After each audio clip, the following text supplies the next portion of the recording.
example of what's going to happen in the United States of America if we don't get serious about cutting spending.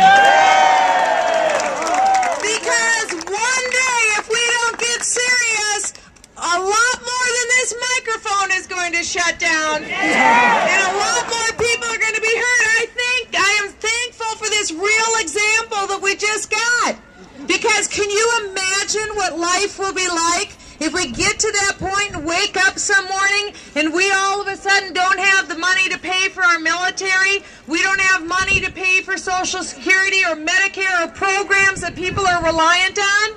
The Democrats have us right now, the far-left liberals, the Harry Reids of the world, have us on a course for planned bankruptcy.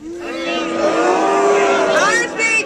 They're just marvelous money managers, aren't they? Absolutely marvelous. I think that's why you gave them a pink slip in November. Maybe they need another pink slip in 2012.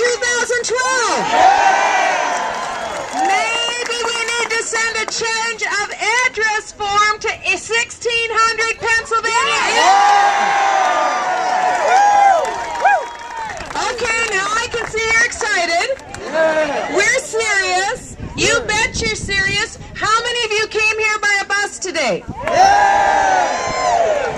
How many of you have ever been involved in politics before, let's say, 2 years ago? Yeah. How many of you are new to this? Yeah. You know what that represents?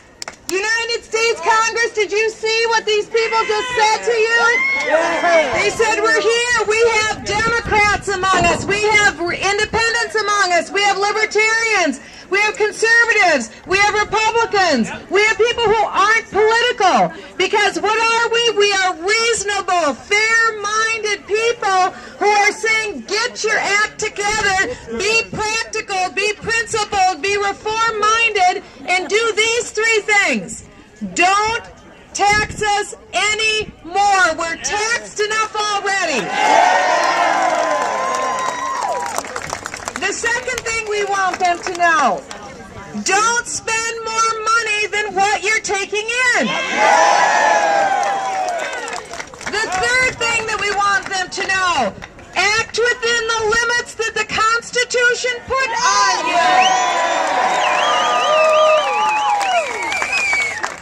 Gee, that's a radical, scary, extremist agenda. I think that's called reasonable, fair-minded Americans who have re-embraced the spirit of 1776.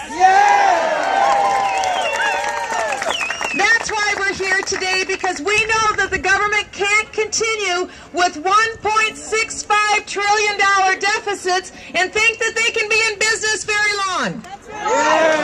Now, I told you when I started, before the microphone turned off, that I am 55 years old today, and I want you also to know that I really am the old woman that lives in the shoe.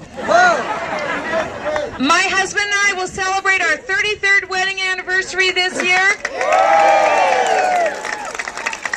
And we have 5 biological children, and we've been privileged to raise 23 foster children in our home. So let me tell you, that's a lot of pasta for 28 kids over the years. And one thing we know how to do is stretch a dollar in our house. Any of you know how to do that? In our family, we clip coupons. We go to consignment stores. We do whatever it takes to make the family work and run. And sometimes that means that we've got to cut our spending in the family. Especially because, consider this, the day before President Obama took office, the price of gasoline was $1.83 a gallon. It has more than doubled under his watch. Now let me ask you, if we were issuing a report card right now to President Obama on energy policy, how many of you would vote for an A? How many of you would vote for an F? How many of you think that when President Obama went to Brazil and he told the Brazilians that they need to get aggressive about drilling for oil in Brazil, so that we can become Brazil's best customers. And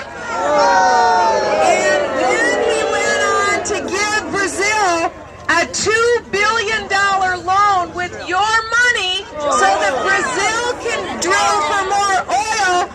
How many of you think the president should have said, drill, baby, drill in America rather than Brazil?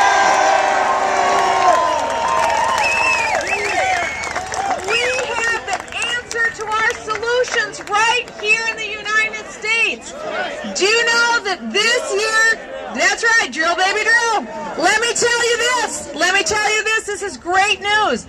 This year the Congressional Research Service issued a report that again says the United States is the #1 nation in the world with energy reserves. If you take all of America's source of energy and you convert it to barrels of oil equivalent, we are #1 in the world. That's great news.